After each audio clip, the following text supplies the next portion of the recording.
Today, ladies and gentlemen, we have Chip Damato and Steve Libbey here today talking about a very hot topic in telecom industry, which is Open RAN. And it's not going to be your regular Open RAN webinar. We're going to answer questions that are on mind of so many people in the industry. What are the opportunities and what are the challenges of Open RAN? So, Libbey and Chip, take a couple of minutes, introduce your companies to our viewers. Chip? Hi, I'm Chip Damato from Inland Cellular, and we are located in the northern part of the U.S., Washington and Idaho primarily. A regional carrier. I've been doing this for about 28 years now, and we've been around close to 30 when we first got licensed. So we've had a lot of challenges and seen a lot of things moving up through the years, and it's also been a challenge as a regional. We're kind of on our own a little bit, and so we've got to make our own paths, create our own breaks and so forth. We have about 40,000 customers, mobile customers, and then recently we've moved into the fixed internet, both point-to-point, point-to-multipoint, and we've really made some great strides in that over the last couple of years. And we've just expanded our network. We've doubled our footprint and planning to double the amount of sites, cell site communication sites that we have out there within the next 2 years. So things are moving rather rapidly. Growth is really important to us, especially nowadays with communication being such a hot topic that obviously everybody knows on this that's watching this that we're all facing some of those same challenges. How do we move quickly? How do we move fastly? And how do we give the best service for what people are demanding right now? So we're sitting in that same boat, but as a smaller carrier in a remote part of the country, a little more difficult. We've got some additional challenges that we face. Absolutely. And you also support big three carriers roaming users. So the expectations that the service when they roam on your network is going to be the same, right? Yeah, at the moment, for years we've been Sprint and Verizon roaming on us, roaming partners, and then we've with the existing with VoLTE coming into play now, because we are CDMA primarily and so forth. We're able to now do some additional agreements with other carriers that previously it was, the compatibility was difficult. So that continues to grow as well. Yeah, so you're that connectivity fabric, right? So when end users, they move, from state to state, you provide that connectivity. And especially with COVID, it was, very important that children were able to get access to their school, travelers were able to get access to apps and so on. So you were that fabric in very rural America that connected. It's a combination too. Mm-hmm. And I think we all probably believe the same thing, that not just during COVID, but the COVID situation has changed business and changed what we're doing and changed our habits, probably moving forward for who knows how long. And so, some of those challenges in rural America are, it's not just getting a fiber link to your home or, a cable television company, having cable internet. We've got a lot of challenges in different areas that are very, very remote, very, very difficult to get to because of topography and so forth. So there's this umbrella of services that we've recognized we've got to be able to combine all these different things, whether it be fiber, whether it be millimeter, whether it be, just microwave, whether it be, but it's a challenge to be able to put the pieces to that jigsaw puzzle together. And I think we get caught up in most cases, and I say we, some of the decision makers, and I won't go into that too much, but get caught up. Hey, let's just put fiber everywhere. The United States is in states and federal governments are spending tons and tons of money, billions of dollars, I would venture to say, on this idea. Hey, let's put fiber there. Well, there's a couple different problems with that. You're not getting fiber to a lot of places. I don't care what you say. And secondly is the one thing that I do, and I kind of want to bring this up. It doesn't really go into this discussion, but as we're doing these things, we're not looking for any redundancy in a lot of these grants and a lot of these monies that state governments are pushing out there, which is kind of disturbing to me because we're going to run into some serious problems spending all this money and then things happen and they're still not being able to get broadband or mobile service. And so that combination, again, is we need to keep working on more redundancy to each home and not just strictly in one piece or two pieces there. And so, again, a challenge that I think we're going to talk about a little bit more that we've been able to open up because of the open source technology that we're going to talk about. Yep. So thank you for that. And thank you for providing service to rural America. So Libbey, you're probably in a much quieter house. So why don't you introduce yourself? Hi, Steve Libbey, Vice President of Sales, Parallel Wireless. We're headquartered in Nashua, New Hampshire, so we're on the other coast. And I've been in telecom like Chip for, I guess, about 30 years. But here at Parallel Wireless, we're we're the first proponents and early adopters of the whole Open RAN concept, which is allowed by disaggregation between hardware and software. And providing for avoiding vendor lock and allowing multiple RAN solutions into your network, and thereby providing OpEx and CapEx benefits to mobile network operators. Thank you for that. And I think that would be a nice segue into the challenges, right? Because I heard from Chip, I heard from Libbey that TCO impact, delivery of services to the end users and expectations, fiber, terrain, right? So there is a lot of challenges in any type of deployment of wireless services that vendors see and try to solve, and then operators see and ask their vendors to help them solve. So what are the challenges you're facing daily, Chip? Beyond what I mentioned earlier, and I could go on and on as a regional carrier about challenges in this industry anymore. And we are providing services that I think a lot of the larger carriers either don't or can't, right? Simply because you can't cover areas that we cover very easily. And if you're not local to that area, it's hard to recognize where the need is. But one of the big challenges beyond is spectrum. And we are, at this point in time, spectrum vagabonds. I usually use a different word, but considering we're in a professional environment here, I won't use it. And so we're constantly out searching for additional spectrum because we just don't have those big chunks and a lot of blocks of spectrum, right? So we're combining several different spectrums to be able to deliver the services needed that people are demanding today. And so that's one of the larger challenges we face, simply because we need something to be able to, obviously, you talk about carrier aggregation and some of those types of things. But if we weren't in the open source environment, it really makes it difficult for us to be able to do, band 71 and band 41 and band 2 and CBRS and so forth, and kind of combine those or put those into a structured situation where we're delivering services.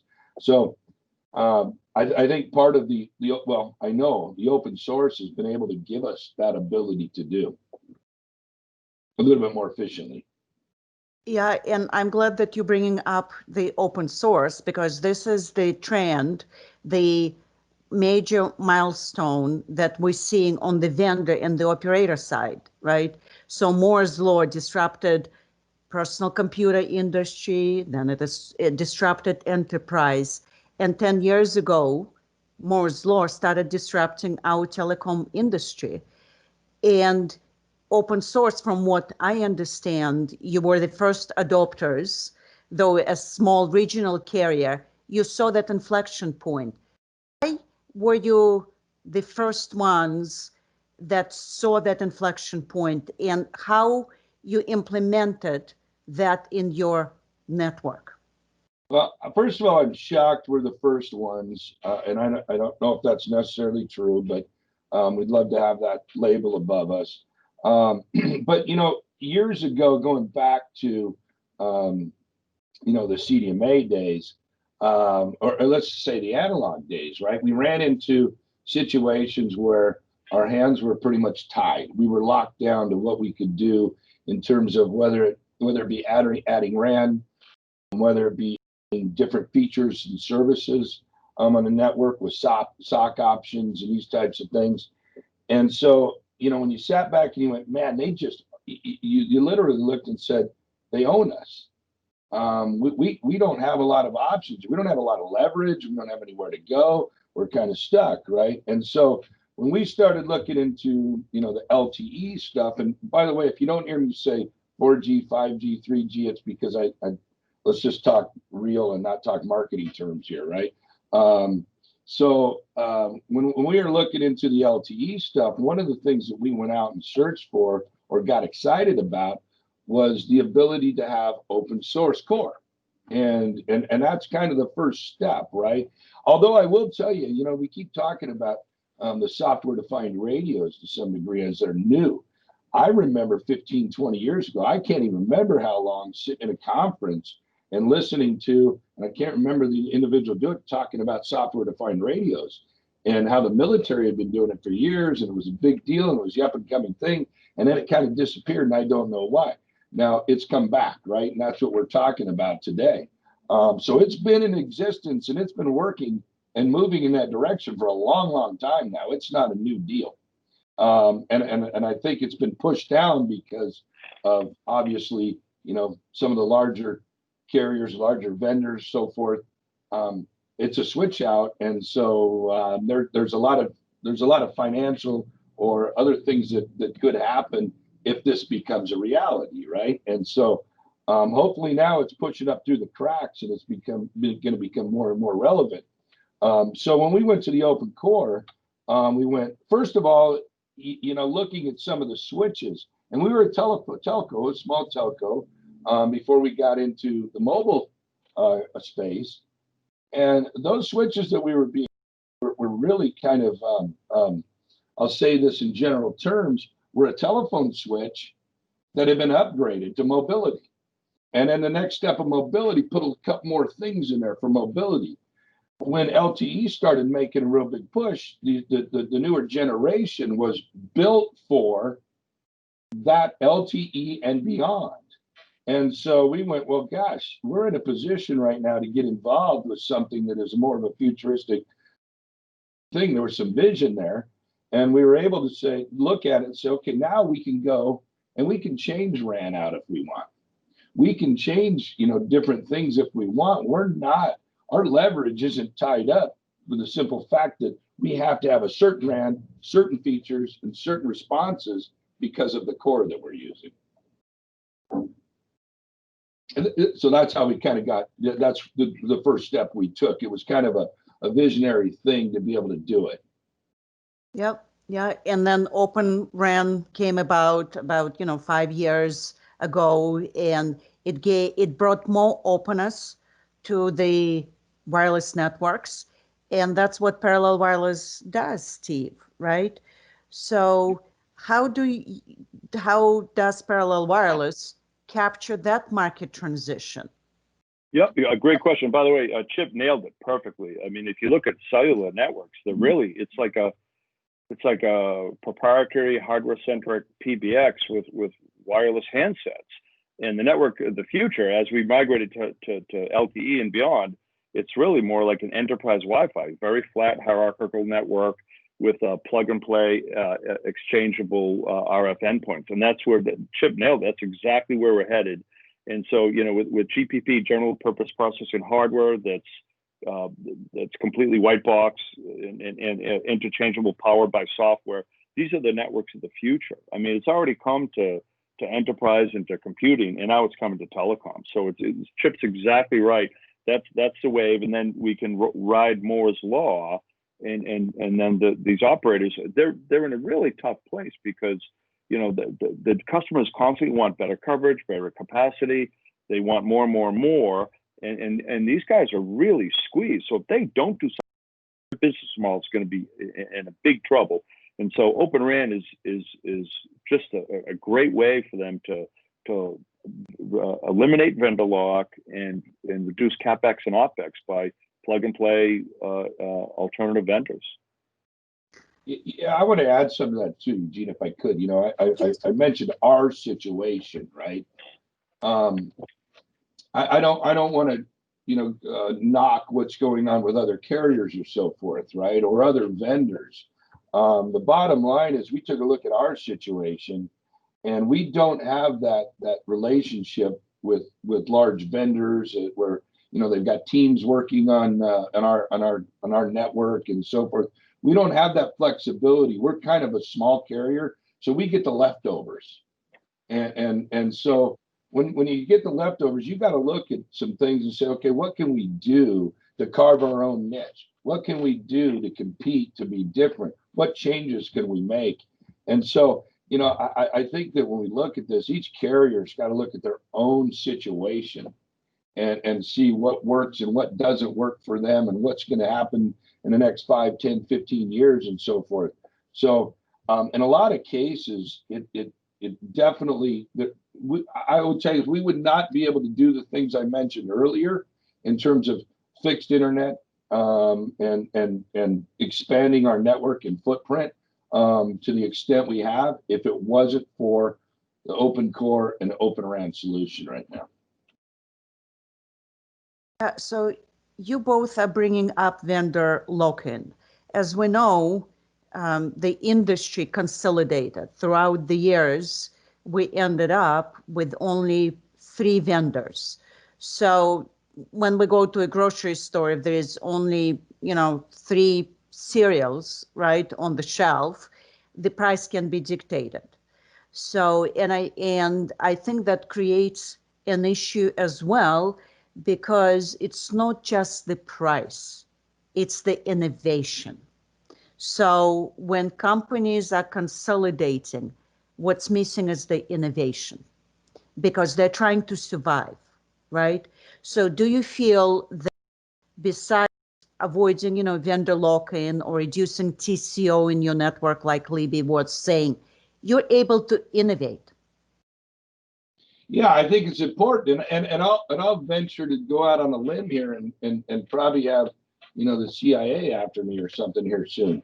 But I think in some of these cases, right, there's money being established, whether it be by federal or state, and when there's money established for a particular type of service, that it reduces that ability to innovate, right? Because people are saying, hey, we can't do that because this is where the money's at, so we've got to go do this, right?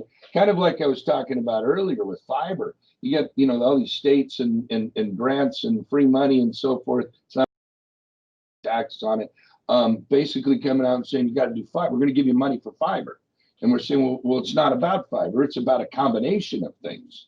It's about being able to stick millimeter wavelength in there. It's about being straight microwave, you know, the traditional microwave. It's about other what about edge services? Are those going to be a thing in 2 or 3 years where we get more out on the edges here? And so by the time we're done putting fiber into these places, all of a sudden here comes these edge services, right?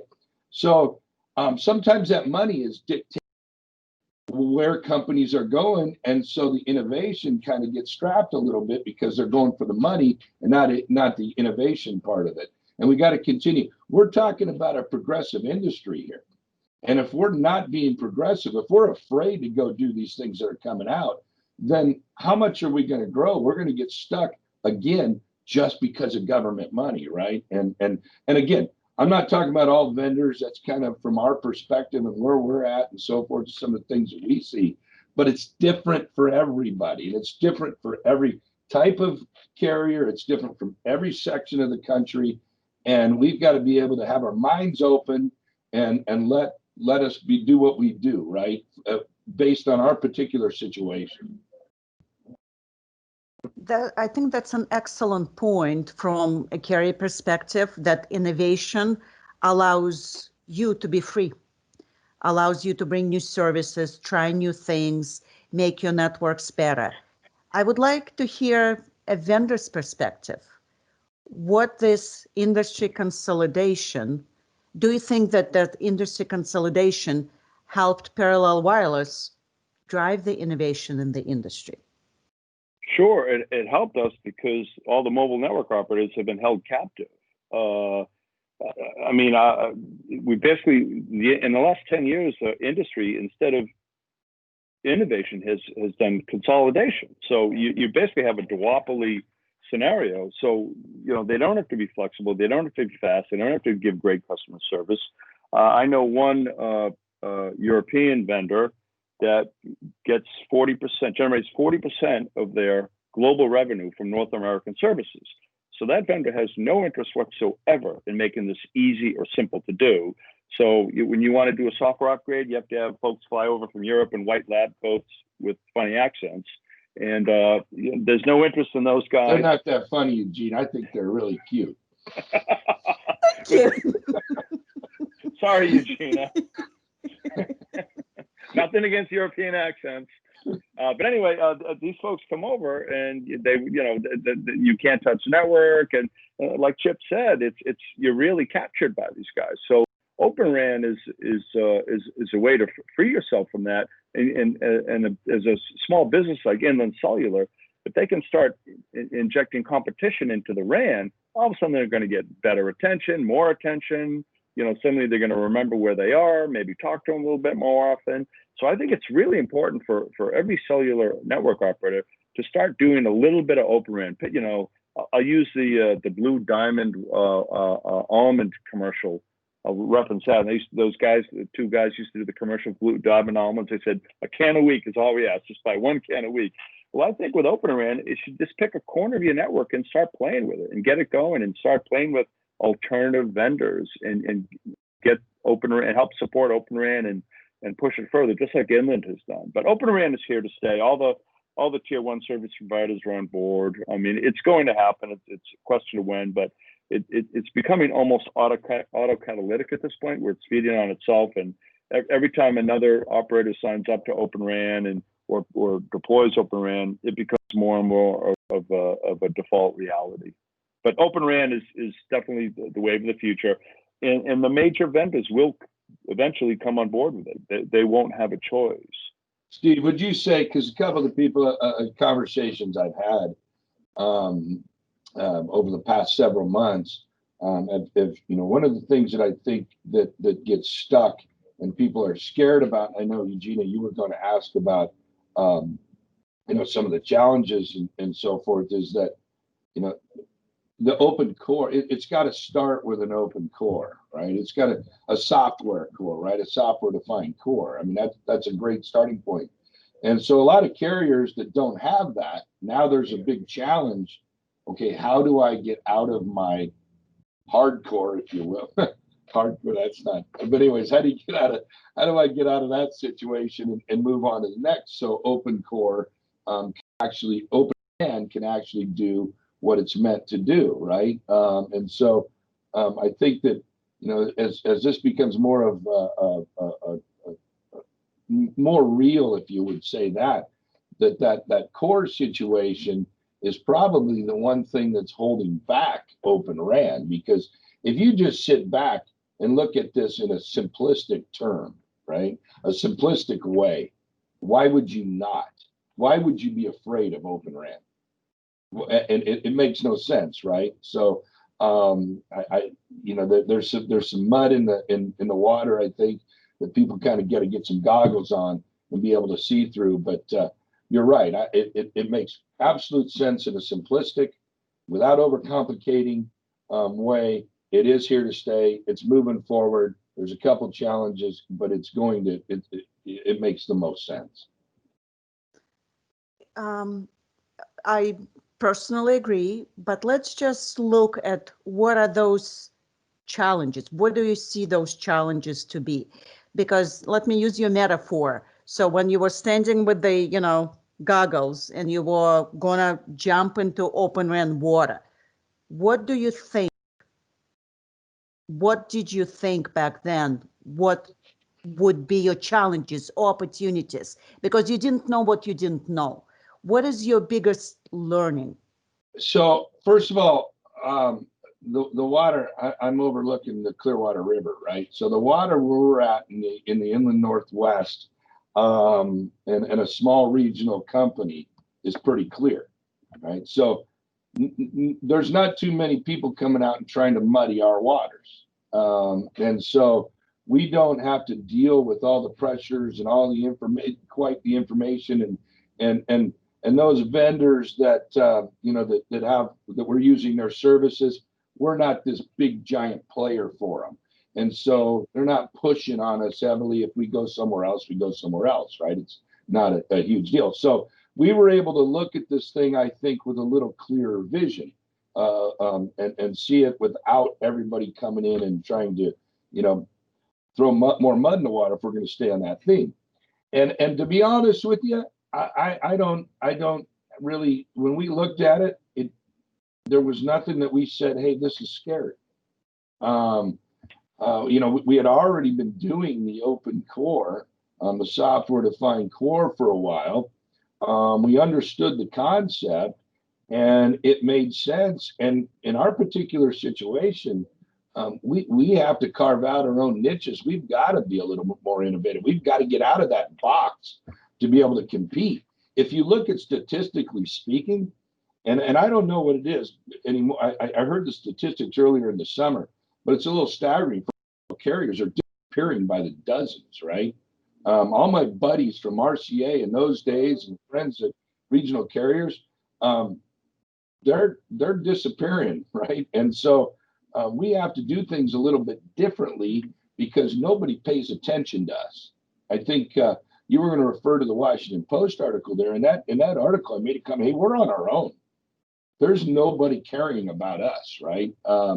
And so everything's relative to the major carriers, major vendors, which is fine. That's the way the world works. That's the way democracy works, right? So we can either bellyache about it or go find ways around it and go do what we need to do to be more innovative and find ways to compete.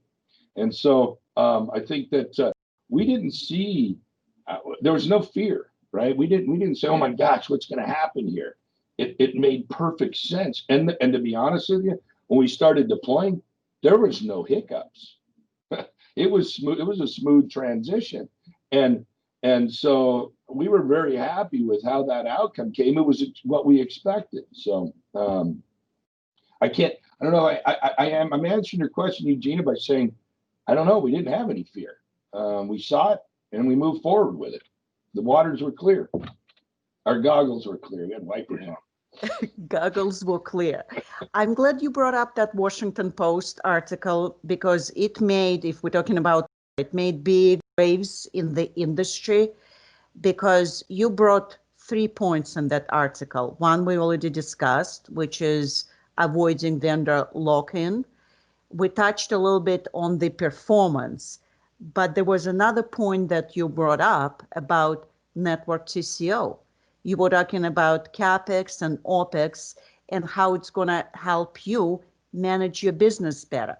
So what do you think, how do you think Open RAN will help you or is helping you manage better your TCO?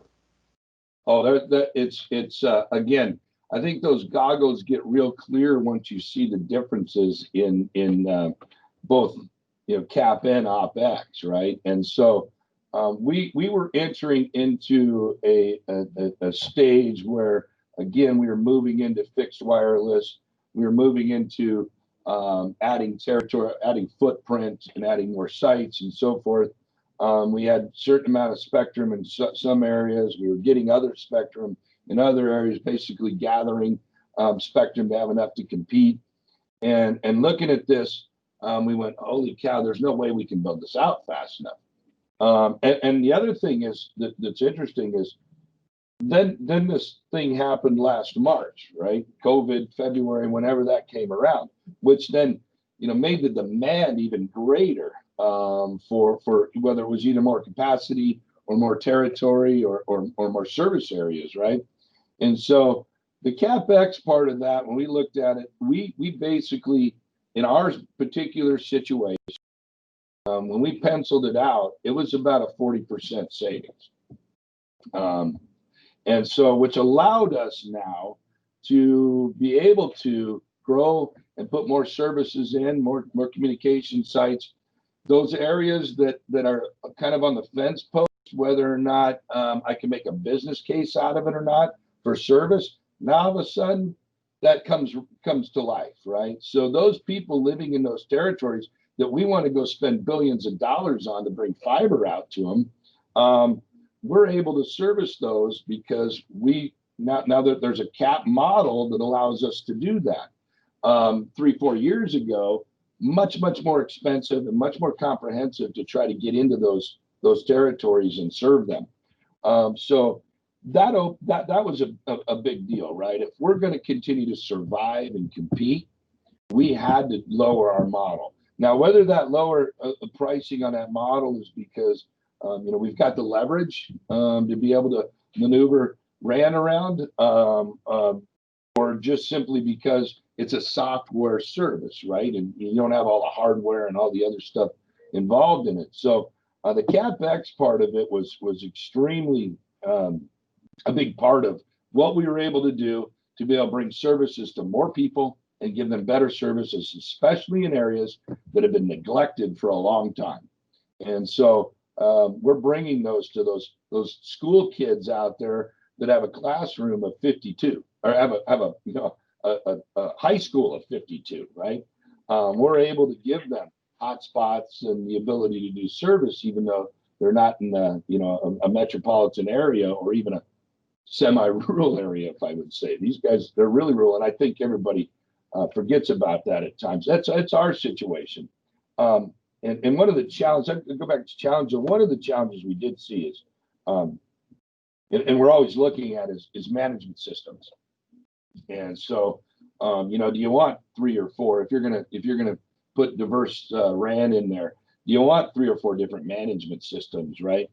And so with the operating side of things, what makes things simple is the Open RAN controller concept, where everything is really goes back into one central location, and from there we enter the core, right? And so it made it a lot easier to manage for us. It's a much more simplistic, comprehensive management system rather than every single site we're going directly into the core and so forth. So in a management and an operating side of things, much more efficient and much more effective. Manage the Open RAN controller concept. So we still kind of, relative, it's going to take some time to see what that does to maintenance and so forth, to see what the operating expenses have gone down. But we do know we're much more efficient and much more effective in that management side of things. So I think that, both cap and op, we're not only saving money, but being more efficient and able to bring services quicker. You had a comment, Libbey. So I'm Chip is nailing it. I agree with everything you said. I don't have that much to add. That's unusual too. Libbey never uses anything. I know. But no, Chip, you're nailing it. I mean, it's you're exactly right. He's got 30 years experience in cellular, so I tip my hat to the elder statesman. I think between all of us, we almost have 100 years in cellular between the 3 of us. It's crazy, huh? How do you do that at 25 years old? Yeah. How do you get that many years in? Yeah. Holy smokes! You started when you're 9. 6. He's making up for that comment about funny European accent. I think so. So, gentlemen, I have a couple of more questions. Okay. And I know we'll be talking about TCO reduction, avoiding vendor lock-in. Let's talk about network performance, right? Be realistic. If an innovative solution that costs less cannot deliver the same performance, you won't be able to put it in your network. So when we first started testing, we did a test site, a live lab test, right, side by side with an existing LTE node. And a couple things that you got to keep in mind here too is that when I go back to that cap and OpEx type thing, what we're seeing now is a turnkey solution. What I mean by turnkey solution, it means everything we need is there, whether it be the VoLTE side, whether it be carrier aggregation side, whether it be voice over Wi-Fi side, whatever we needed there, are all included in this package. Where previously, we had to turn certain features on, and at times you can get nickel and dimed there. So I'll take that over to the performance side, right? So now that we're performing and all of that stuff is there, one of the things that was a big advantage, we thought, was the fact that we don't have to wait and then turn them on one by one or get into a situation where we need it now. And so now we've got to go spend some money or we've got to do some things and it's going to interrupt service or what might happen, right? It's there from the beginning. We're moving forward, which helped us in terms of performance, right? Everything's kind of moving. We know where we're at. We've got everything there and we're ready. In terms of just throughput, we were very happy to see that throughput. I don't want to kind of hammer on some things. I'll just say our network, right? For our network and what we were doing, our throughput was about a third greater on our test unit side by side that we did, and it was a live in market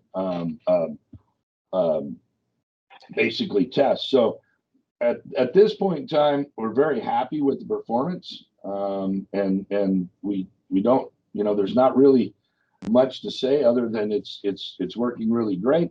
Our throughput is better than what we were experiencing. All of our services and features are there. We can move on to the next thing. And what is that next thing? Because seems you guys constantly innovating. What is that next thing? Well, the next thing in this case is adding more sites. As we're trying to expand, as I've said a couple times, right? We've added footprint, we've added new territories, we've added new services. Again, we're late getting into the VoLTE game simply because obviously as a regional carrier, it wasn't first and foremost on the top of our list. And generally, in those cases, let's see what happens and watch all the kinks get worked out, and then we move in there. So all of those things now, it's simple, right? The new services moving forward are there. We're able to expand because our OpEx is down. Our efficiency to establish the site in terms of on air as well as integrating and maintenance has been reduced. So our efficiency is better. So now next on that deal is adding more services to people that didn't have services before. That's really, really wonderful because I live in rural USA as well, and it is important for me to have connectivity. So thank you very much to you guys for what you do. You are essential workers, heroes, because it helps us all stay connected. So we only have a couple of minutes left here. What would be your advice to not only operators, Chip and Libbey, but also to vendors? I can only speak for regional operators. I don't know everybody's situation there, right? Everybody's got a little bit different situation as we discussed. But the one thing that I guess I like to simplify things, right? And we're kind of a blue collar operation. And I think that one thing that you got to do is so I was before my previous life, I was a baseball coach and college baseball coach. And I think one of those things, you had all these different hitting instructors, right? And everybody told you a different thing. And some guys were great. I mean, there was all kinds of different philosophies there. But what we used to tell players, and by the way, we won 18 national championships, so we were pretty good. So what we used to tell players, though, was, listen, you've got to take everything that you can see. And take a piece from this guy, take a piece from this guy. You fit it to your style of hitting, and you've got to make your own decision, clear the air, and take what you can and make your own path and make your own decision based on your situation, whether or not your body type or if you were left-handed, whatever it might be, right? There's not a cookie cutter. And you kind of go through life thinking about that, right? Hey, look at your situation. What do you need? And clear the air. And don't listen to all the outside mumbo jumbo. Just take the facts and then make a decision going forward, and don't get caught up in a lot of all the other stuff, right? I think we do get caught up quite a bit. It's very easy to do. The more the water gets muddy, the more things happen that, you get stuck in certain situations.